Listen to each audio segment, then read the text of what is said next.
Hello and welcome everyone, this is Blackadder at the RTS League channel, and I welcome you to today's semi-finals of our Age of Empires 2 Conquerors Clan League Season 41 between New Chapter and Clan Gaucho B. And it's gonna be all about one interesting fact, if actually Gauchos are gonna be having both teams in the finals or not.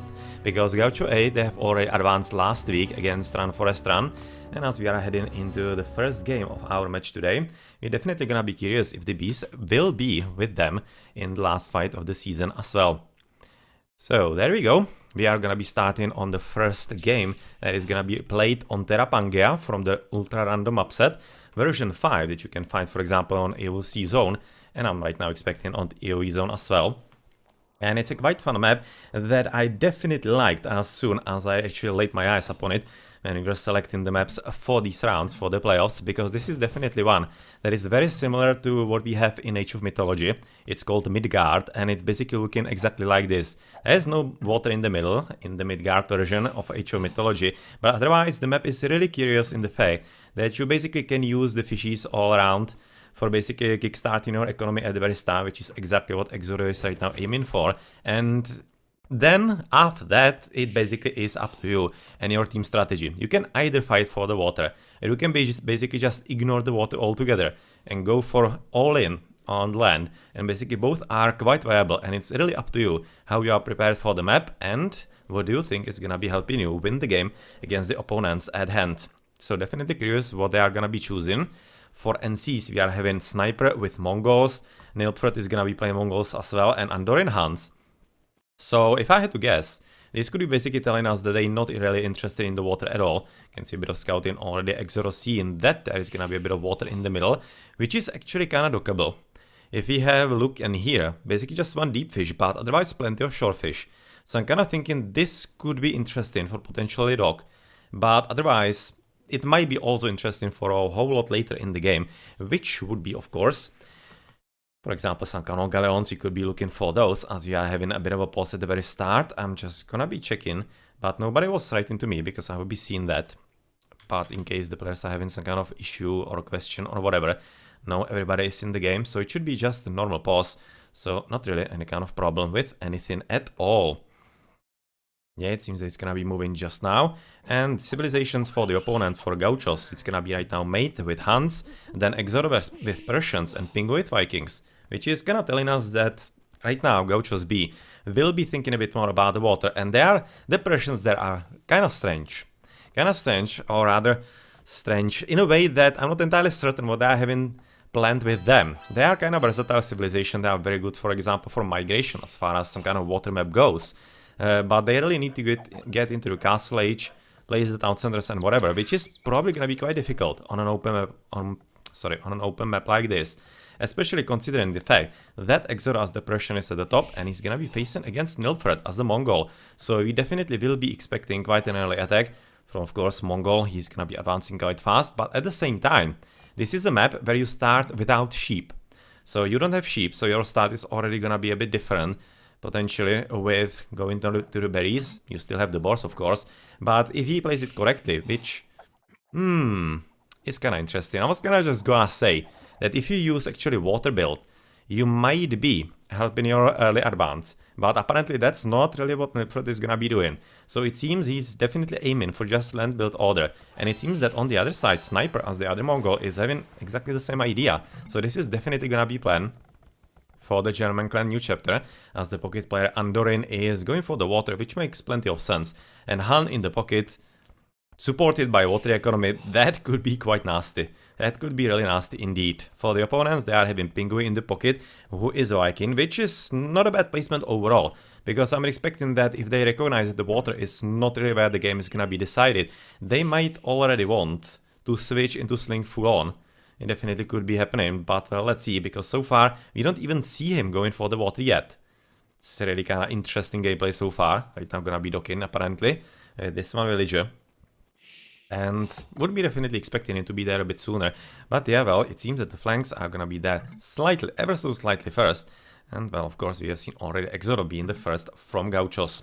Otherwise, as far as the kind of level of the players goes, well, for NCs, you kind of probably know that they are all more or less 2K experts. They really know what they're doing. Nilford is about 2100, if I remember correctly, from what I have seen just before the match. And otherwise, Andorin 1900 plus. In team games, easily 2K, because this is basically in Germany A. Yeah, this is a really top level team and clan overall, and Sniper is not really far behind, something like 2K as well. If I remember correctly, he has been improving lately quite a bit. Well, bit of a fail in the push. Trying to work all those deers right next to the TC if he potentially can, but yeah, of course, what else are you gonna be doing this early in the game? And it seems that finally Water is gonna be at least coming for Sniper. How's he looking for Red? Is he even thinking about it? I really don't think so. You can see, oh yeah, he's gonna be trashing. Okay, so he's gonna be trashing. He's already moving in with plenty of villages in there. Could have seen plenty of stone for him. Advance about 10 minutes. That is gonna be quite a nasty surprise, especially considering the fact that, of course, Exoro is having the gold quite in the forwardish position, which is basically what this map is all about. You can see basically all the players are having the gold in quite a difficult position, and if he can basically place the tower right about here, this might be quite a tough game right off the start for Gaucho, so this is definitely nicely played. Nice idea, and kind of slightly worried for Gauchos that they might have expected a bit longer game, like that it's not gonna be over that fast, and maybe they're gonna be quite heavily disappointed. Let's see. This is gonna be all about this battle at the very top, at least so far. For the level of players of Gauchos, they are about 1800, all of them. In team games though, they are quite a bit more competent than you would be thinking of the rating, because they have come to the semifinals from basically being rank 15 in round of 16, so basically second worst seeding into the playoffs, and they have been able to overcome number 3 seed, the New Hell Hunters. That was quite a nice achievement by them in the first round of playoffs, as we are having a bit of a fun with the scouts on expense of a bit of idle time on the hunt in there. And then in the quarterfinals, they were able to actually overcome Black Forest, another German team, quite confidently as well, has to be said. And those dudes, they actually won division number 2, Black Forest, and they beat in the division Clan Ark, Aikovku, and CZ. CZ didn't even advance this season into the playoffs. They unfortunately couldn't really handle the situation in the division for the whole 7 weeks of the group stage. But yeah, that's exactly what the format of RTS League is all about. And let's switch more to the top, where of course you're gonna be seeing the battle of the towers. And if there's gonna be some kind of counterplay to all of this, this is actually quite a big problem right now for Exoro. Because rather than exactly walling in, he should be definitely escaping, because the towers will be absolutely killing him everywhere. And nice path blocking right there. Quite nice attempts, unfortunately didn't really work out all that much for Nilfred, but still he is already forcing the opponent quite nicely off the woodline, and much more importantly off the goal. So I'm really kind of expecting right now 1, 2, 3, 4, 5, 6. I think it should be well in range. It should be quite nicely positioned, this tower. And the gold is of course gonna be a problem, and it seems that actually Exoro might be responding in kind. Has he been collecting stone? I don't think so though. No, I really don't think so. So he's gonna be moving somewhere front with plenty of woodies. And is he like... He's coming for a lumber camp right next to his opponent. Has he actually scouted properly? Oh, I want to check into Exoro. I cannot really click properly. Yeah, he knows that actually Red is there. He's gonna be already moving for all the villages somewhere. But getting resources right next to Nilford, that's kind of funny. That's kind of funny. He definitely doesn't know right now, because of course all his attempts are absolutely somewhere else, and he's definitely doing a good job right now switching also into the pocket player, into Pingui, because of course he has basically dealt at this point with Exoro, and if he can even stop Pingui, then yeah, even this guy is gonna be having a very hard game for himself. Right now switching to the bottom, where apparently there are barracks already up with nothing to follow so far, as apparently Sniper is gonna be probably ready in a bit later, as soon as he advances, which he already did. Yes, he did. But nothing really all that major so far coming up from him. But apparently scouts are gonna be coming, and maybe we're gonna be seeing a trash here as well. Is he gathering stone? Not yet, but he's definitely aiming for it. So I'm really thinking that, yeah, it's gonna be trash for him also. Whereas on the water we don't see anything, and oh, so it's actually it's actually going to be a douche. Okay, so that makes sense for the Persians then. That definitely makes quite an interesting sense. And oh well, it seems that actually Gauchos did prepare for this. I'm not exactly sure if it was the plan from the start or if it was basically just a reaction to what was going on right about now, but yeah, either case, this is fun. This is most definitely fun, because you can see that Nilfred is gonna be losing the TC. He has invested plenty of towers into, let's say it, more or less nothing right now. More or less nothing, because he's gonna be controlling plenty of resources. Yeah, well, that's kinda nice, but without the TC, what exactly are you going to do? It's gonna be apparently up to Andorin to somehow salvage the game, because he's already coming into Castle Age, and yeah. I'm really thinking that Nilfred is gonna be needing quite a lot more assistance than he was potentially hoping for. EC gone. EC gone right there, as of course mining cap is coming up for Exoro. And otherwise at the bottom, of course, quite a nice attack coming up from Mate. And oh well, this was kinda looking like a fairly easy-ish game for NCs. And I'm thinking that this is actually right now turning into anything but. I'm really thinking this is turning into not an easy game for NCs. Basically, this is switching sides. Who's gonna be having the advantage? Because if this is gonna get finished, which it kinda might, I'm thinking. It's gonna be still very hard to really get rid of those. Especially with the skirmishes, it could though happen. But the tower is having right now half the hit points, so oh well, that's gonna be a problem. Yep, he doesn't have the army anymore, and this was a very nice reaction, of course, by Sniper, who was quite nicely ready for what exactly is going to come. Coinage coming from Pingui, so that is what we were expecting, since he doesn't have to fight for the water, because nobody is fighting for it at all.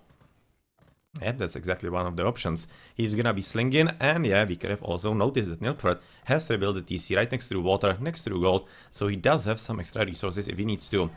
Gonna be market for him, maybe he's gonna be switching into sling, but... Yeah, do you see this? Exoro deleting TC yet again and moving even more next to the wood line. Instead of building a lumber camp, yeah, screw that. I'm just gonna build a TC in there in Feudal Age. Who cares? I'm kinda liking this, but I would maybe like it a bit more if he built it about here to block the stone and block the bait gold. I'm thinking that would have been slightly better, but let's see. Maybe that's gonna be the next stop for him. I wouldn't really discount it at all, and oh, this could be the reason. Because he hasn't scouted in there, so he probably didn't properly know where to place the second TC. I had to do that, and well, maybe really next one is gonna be coming there as well, as watchtower is attempted to be made, but villagers have noticed.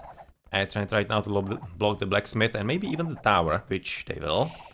Yeah, he probably won't be able to quick wall himself, but all the villagers from red are already coming there, and oh, we already see that the heroic age, rather Castle Age, not in Age of Mythology today, Andorin is already gonna be trying to stop the dog, which was attempted by Exoro. Nice idea, but he will have to hope that he will be able to produce plenty from his own base. As of course, Castle Age is also coming from Mate, which makes plenty of sense, as he was basically the one who was having like the most normal game so far from all Gauchos. So yeah, I'm really expecting that it's gonna be significantly up to him to somehow take the banner of his clan and maybe lead his team into victory. So of course, plenty of army right now coming from Sniper. That's gonna be probably quite hard on those villages on the wood line. There's some kind of green army. No, you don't really see anything all that much, as they are just basically guarding at the very back. You can see due to a raiding by Andorin.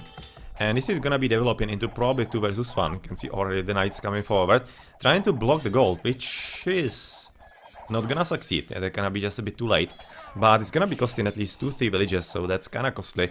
But as soon as the tower is up, it's gonna be at least a bit of help, and he may be able to survive until the castle age. But all those knights coming forward, that is an issue, as of course the economy of Andorin is not really how bad, and we're gonna be also switching to the top to see if maybe there's a next stage for the TCs of Exoro. So far we don't really see that, as Pingu is slinging into Mate. Yeah, it's making plenty of sense. Plenty of sense indeed, and Nilfred definitely not giving up on the towers at all. At all. He's moving forward with another one, trying to block the wood line, which is nicely positioned. That's gonna be 1, 2, 3, 4, 5, 6, 7, 8, exactly. That's very nicely positioned, but still he could be using even one more somewhere around here, or maybe even there, because there is a way through. I'm fairly certain, yes, there definitely is. He could be placing a tower there. Man, that could be a pretty nasty surprise on this wood line in there for the opponent. Anyway, plenty of horses still ready from Andorin, as Skillbard in armor, and whatever is coming up for Mate, which is basically telling us about the switch into the horses. As the Hun makes plenty of sense, but at the same time Sniper is also advancing into Castle Age, and yeah, this is really gonna be a 2 versus 1, and let's see who's gonna be really emerging victorious. If I had to guess, I'm gonna be betting on the German team, but let's see, maybe Gauchos will be able to survive, as never underestimate a properly executed sling. But somebody didn't really pay attention with the wall in. Losing villages in the end, it was definitely made. And he's gonna be finishing the TC, that is kinda nice. But at the same time also losing more or less all the army. And I would be definitely liking a few monks from either side there. But yeah, it's gonna be already called a GG, as Gauchos are pretty much recognizing with the second castle ages and whatever, and even Nilfred coming for extra castle age, that this is not exactly gonna be working, as even the slang player is getting annihilated, being kept at only 29 villages. And yeah, the 34 and even 47 from Pingui, that's actually not kinda bad. But looking at Andorin at 51, 25 for Nilfred, that's interesting. Sniper at 39. Actually, the game wasn't that over as far as economy goes. But the technological advantage will be definitely real. And the 2 versus 1, yeah, that's a significant reason why, of course, Green wouldn't be able to stand a chance. And yeah, unfortunately, even this interesting countermeasure by X0 just didn't work out. Well, that was one hell of a weird game. I really am curious if the douche was a reaction to all those towers, or if it was basically planned from the start, but I really kinda don't see a reason for the Persians. Otherwise than basically start with douche in mind. I really wouldn't underestimate that kind of thought by Gauchos. But yeah, well, that was the first preset map, as potentially gonna be second one as game number 4 if we get that far. But yeah, we're gonna be switching into home maps, and the first one is gonna be for Gauchos. And that is most probably gonna be Team Islands, because that is a map they definitely do like quite a bit. But let's check into the achievements. That's gonna be Andorin, he of course in the pocket, not really having any engagements other than killing enemy economy. It was like the only thing that he was doing in there. But Milford, yeah, and X0, that was the most interesting part of the game, most definitely. Most definitely.